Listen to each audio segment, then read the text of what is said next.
প্রথমেই লাঞ্চ বক্সটা প্যাক করে নিয়ে আজকের মিনি ব্লগটা স্টার্ট করছি। লাঞ্চে ছিল ভাত, মাগুর মাছের ফুলকপি আলু দিয়ে ঝোল আর কচু শাক বাটা। এ দিয়ে আজকে লাঞ্চ করব। আর এদিকে সকালে ব্রেকফাস্টে করে নিচ্ছি পরোটা আর চা।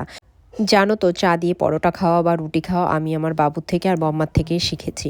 আমার না খুব ভালো লাগে। আমি জানি খাওয়া স্বাস্থ্যের পক্ষে ভালো না, তরকারি বা অন্য কিছু দিয়ে খাওয়া উচিত, চায়ের সাথে তো একদমই ভালো না। আরেকজনের দেখো এত মন খারাপ, আজকে ওর যাওয়ার পালা। আর সত্যি কথা বলতে আমারও খুব খারাপ লাগছিল, বাড়িতে সবারই খারাপ লাগছিল, যেহেতু 3-4 দিন ছিল, বাড়িটা বেশ ভরা ভরা ছিল। এখন না বাড়িটা একদম খালি খালি লাগবে। অফিস থেকে আসবো, দেখবো ঘরে কেউ নেই, একদম ঘর ফাঁকা হয়ে গেছে। আর সত্যি তাই, বাড়িতে আসলাম দেখলাম ঘরটা একদম খালি। আর কেমন লাগে না, 2-3 দিন যে কয়দিনই ছিল আর কি, একদম ঘরটা ভরা ভরা ছিল। আর আজকে আমার নাইকা থেকে একটা পার্সেল এসেছিলো, তো আমি 2-3টে জিনিস অর্ডার দিয়েছিলাম, তো সেগুলোই এসেছিলো। আজকে হচ্ছে ফেস ওয়াশ আর বডি ওয়াশটাই এসেছিলো। তো ভাবলাম একটু খুলে দেখে নেওয়া যাক ঠিকঠাক এসছে কিনা। প্রথমে আমি ফেস ওয়াশটার ক্যাপটা দেখে ভাবলাম এই ক্যাপটা তো চেঞ্জ হয়েছে, প্রোডাক্ট আবার অন্য হবে নাকি।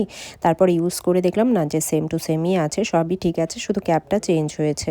আর এই বডি ওয়াশটাও নিয়েছি। জানো তো, এই বডি ওয়াশটা আমি ফার্স্ট টাইম ইউজ করলাম, খুব ভালো, মানে ফ্রেগরেন্সটা এত ভালো। তবে স্কিনটা জানি না কেন মনে হলো একটু ড্রাই ড্রাই লাগছে। আর দেখো আমি যে টিভিতে কি দেখছি আমি নিজেই জানি না। যাই হোক, এই ছিল মিনি ভ্লগ। আবার আসবো নতুন ভিডিও।